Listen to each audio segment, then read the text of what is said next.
Well, hello everyone. It is Friday. Just a quick reminder, Friday's a half day. Ooh, which is weird. Doesn't really matter much right now. Anyways, Maniac Magee. It's time for a couple more chapters. I Let's see how long the chapters are. I really don't like our chapters to take the videos to take more than 10 or 15 minutes. So we'll see. We left off beginning chapter 40 just as Maniac Magee realized how, I'm going to say, crazy and racist the McNabs are. Remember, they're building a pillbox, like a giant brick fortress inside their house is where we left off. That's weird. So let's see where it goes. Chapter 40. He ran far that day, away from the town, letting the wind wash him. When he returned to the West End, he heard in the distance Mrs. Pickwell whistling her children to dinner. Though he had heard the whistle many times, he had not answered it since his first day in town. Now he felt, as he had that day, that it was meant for him. This time, of course, there was a difference.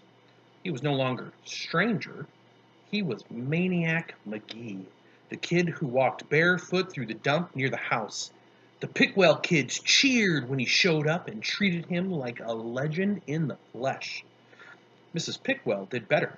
She treated him like a member of the family, as if she would have been surprised if he hadn't come on the whistle. Mr. Pickwell had brought home a down-and-out shoe salesman in sore need of sympathy and a good meal.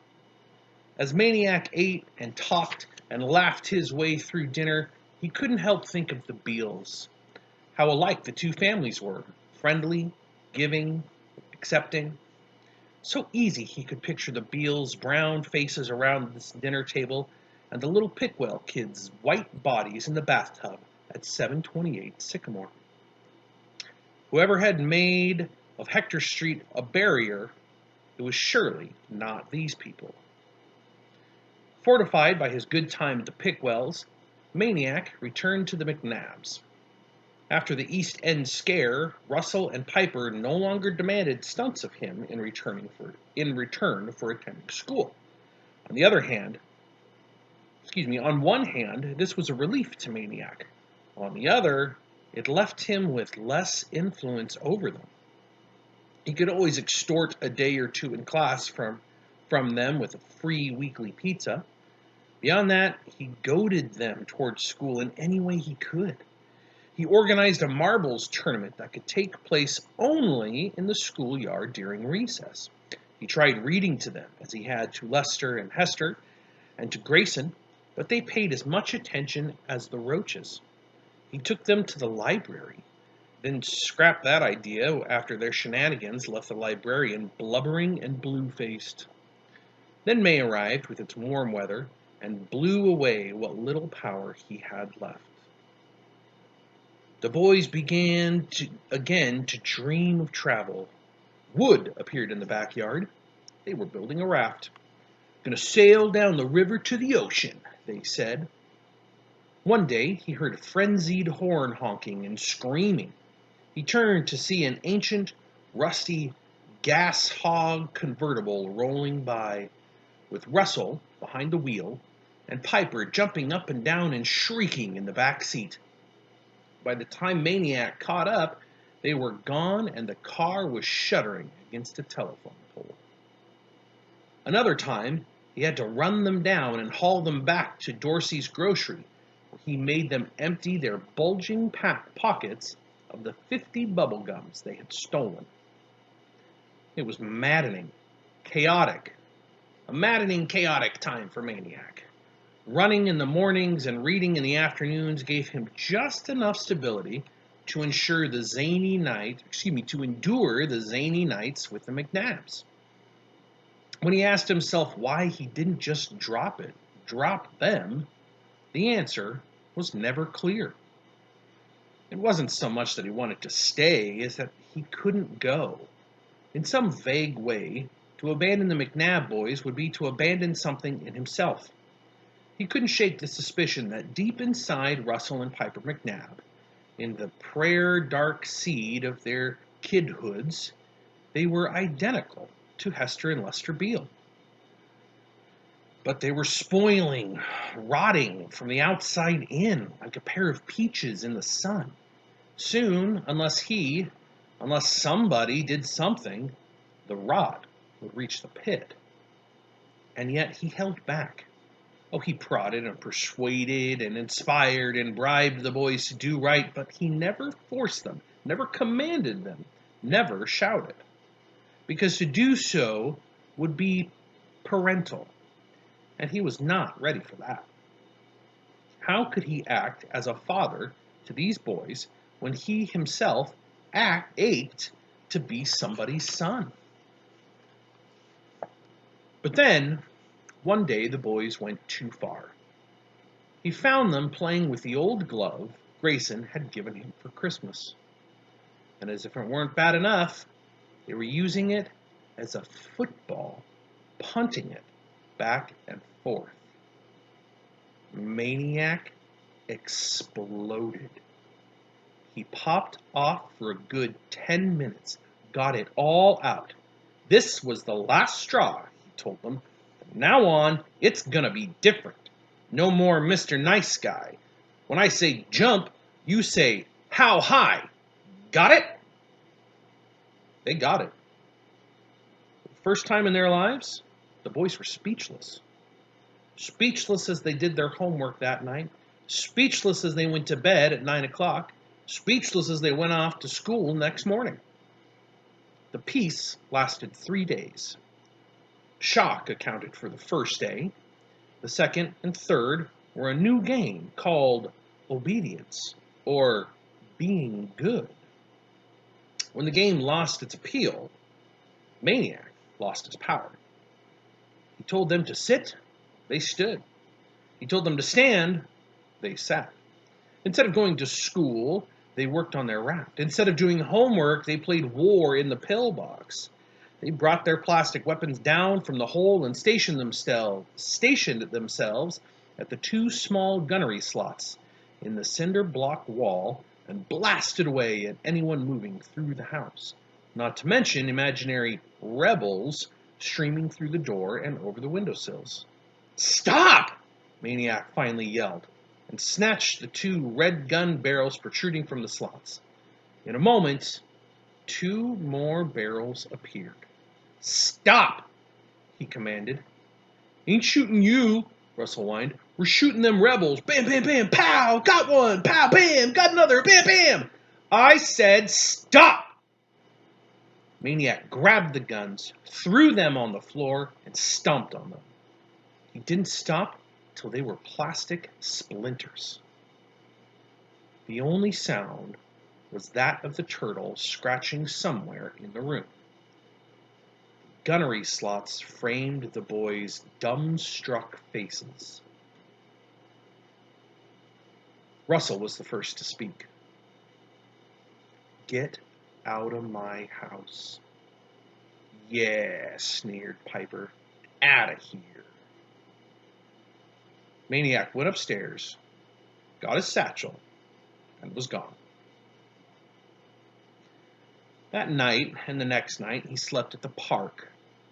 The following day, he sat reading in the library. As he sat reading in the library, in came the McNabb boys. They rushed to him. Hey, Maniac, blurted Piper. We've been looking all over for you. You got to come to my birthday party. I'm having a party tomorrow. What do you say, huh? You coming, huh? Maniac couldn't believe it. The ugly feelings of the other day showed nowhere on their excited faces.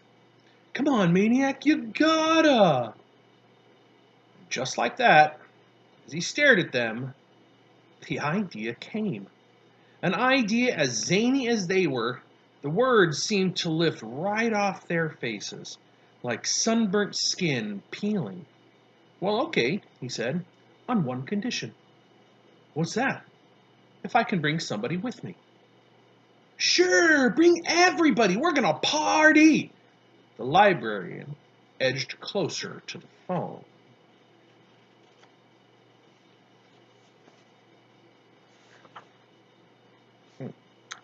Chapter 41.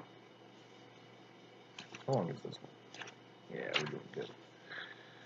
Chapter 41. The McNabb boys didn't know whom they did expect Maniac to bring to the party, but one thing was for sure, they did not expect him to come walking through the front door with a black kid.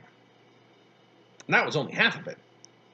From the way the kid swaggered in, from the candy bar that jutted like a chocolate stogie from the corner of his mouth, from the ripstone evil scowl on his face, the kid had to be none other than Mars Bar Thompson himself.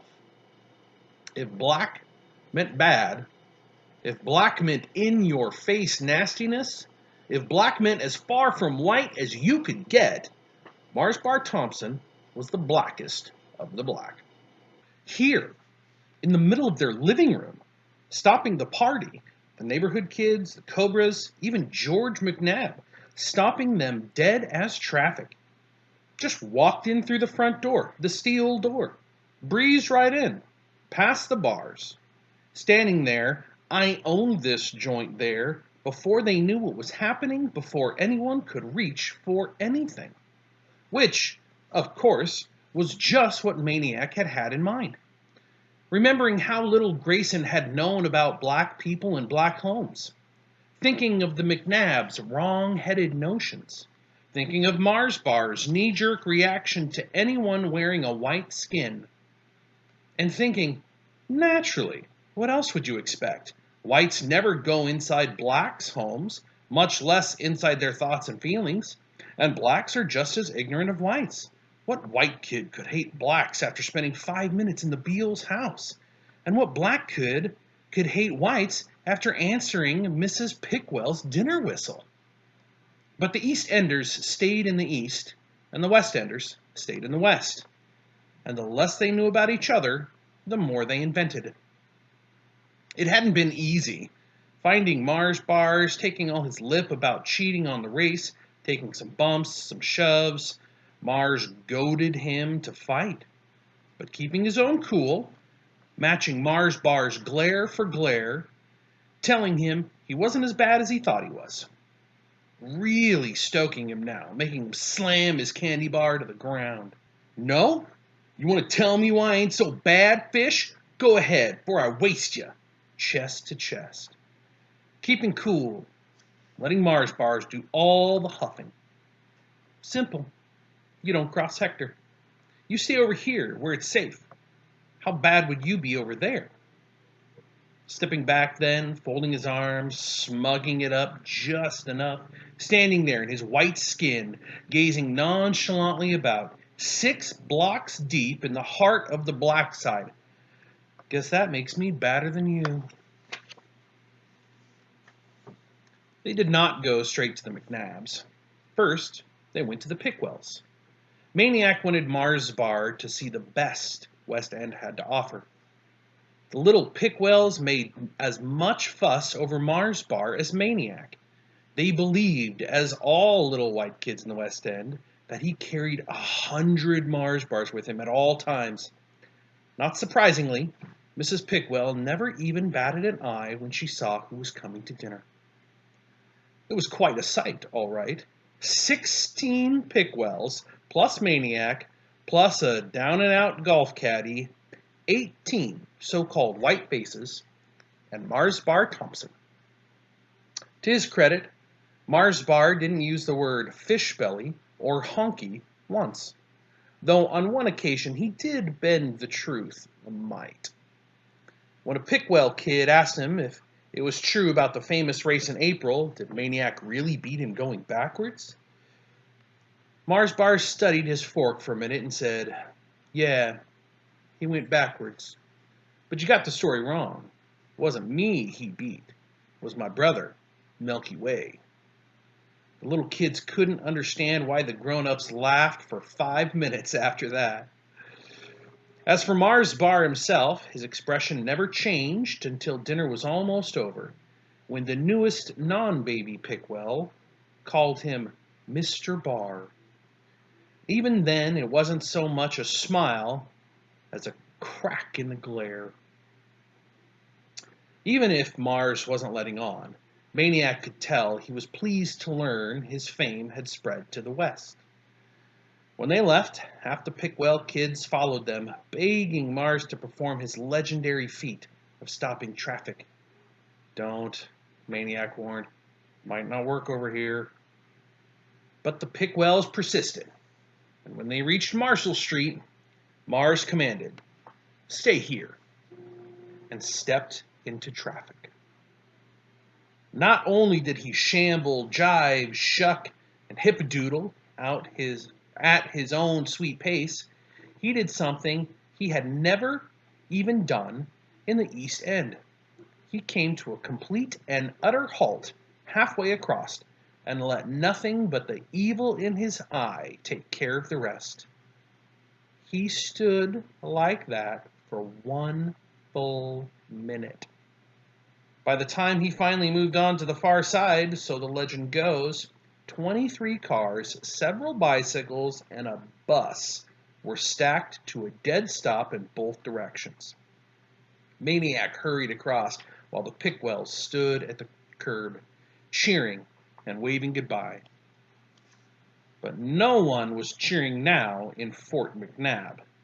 And Maniac knew that despite the swagger and the scowl and the chocolate stogie, Mars Bar Thompson was one uneasy dude.